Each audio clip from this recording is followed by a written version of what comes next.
अस्सलाम वालेकुम, आप देख रहे हैं टीवी 49 न्यूज यूके और मैं हूं मुनीर पीरजादा। आइए आपको ले चलते हैं आज की खबर की जानिब। चित्राल में पत्थर और मादनियात के कारोबार से वाबस्ता सनतकार सरापा एहतजाज हैं।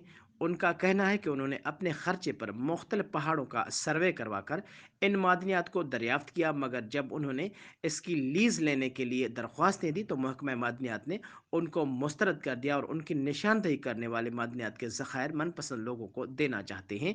इसी पर मज़ीद तफसीलात जानते हैं गुल हमाद फारूकी की इस रिपोर्ट में। चतराल में माइंस एंड मिनरल यानी मादनियात के कारोबार से वाबस्ता कारोबारी लोग सरापा एहतजाज है। इन लोगों का कहना है कि सूबाई हुकूमत मादनियात के इन ज़खायर को एक बार फिर ब्लॉक कर रहे हैं, जिनसे मुकामी लोग फाकाकशी पर मजबूर होंगे। मुकामी लोगों का कहना है कि उन्होंने बगैर किसी हुकूमती इमदाद के अपने खर्चे पर मुख्तलिफ पहाड़ों का सर्वे करवाया और उनमें मौजूद मुख्तलिफ मादनियात की निशानदही की, मगर जब उन्होंने उनकी लीज के लिए दरखास्तें दी तो महकमा मादनियात ने उनकी दरखास्तों को मुस्तरद कर दिया। मतलब ये हक उनसे ना छीने के बाद 2-3 बंदों के लिए इनका पूरे लोगों का 500-400 लोगों का वो हक छीने। 500 ख़ानदान और 500 ख़ानदान से रिलेटेड जो मजदूरी उधर करते हैं लोग, उनके ख़ानदान मिला के ये हम गवर्नमेंट के उस पे भी हिस्सा डाल रहे थे। मादनियात के कारोबारी हजरात का कहना है कि हुकूमत उनकी दरियाफ्त करदा मादनियात की लीज अपने मनपसंद लोगों को देना चाहती है, जो सरासर जुल्म है। जो सिक्रेसी हमारी थी वो लीक हो चुकी है मादनियात के हवाले से।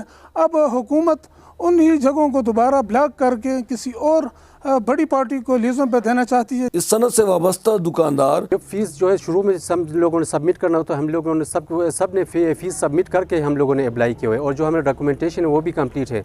और दूसरी बात ये कि अगर कोई वहाँ पे कोई ब्लैक एरिया भी नहीं थे जो हम लोगों ने अप्लाई की थी, वो भी ओपन एरिया था। उस वक्त हम लोगों ने अपना फ़ीस पूरा कंप्लीट जमा करके हम लोगों ने ब्लैक किया, वो अप्लाई की है। अब जाके जब एंड मीटिंग में जाके मेरा वो उसको इन्होंने रिजेक्ट किया हुआ है। सबसे ज़्यादा इसमें अब 50,000 से ज़ायद लोगों को रोज़गार मिलने के इम्कानात रोशन हुए थे। वो पाकिस्तान बनने के बाद बहुत ज़्यादा कोशिशों के बाद ये पॉलिसी अब आई थी, अब ये इसको दोबारा ख़त्म कर रहे हैं। और मजदूर तबका भी हुकूमत के इस फैसले पर निहायत मायूस है। तो उसमें लोगों का रोज़गार होता है, वो रोज़गार भी ख़त्म हो जाएगा, क्योंकि इसमें हमारा रोज़गार होता है और इसमें हम अपने बलबूते पर ये काम करते हैं। हुकूमत का कोई ताउन नहीं है। ये लोग वज़ीर-ए-आज़म पाकिस्तान और वज़ीर आला खैबर पख्तूनख्वा से मुतालबा करते हैं कि चतराल में मौजूद मादनियात की लीज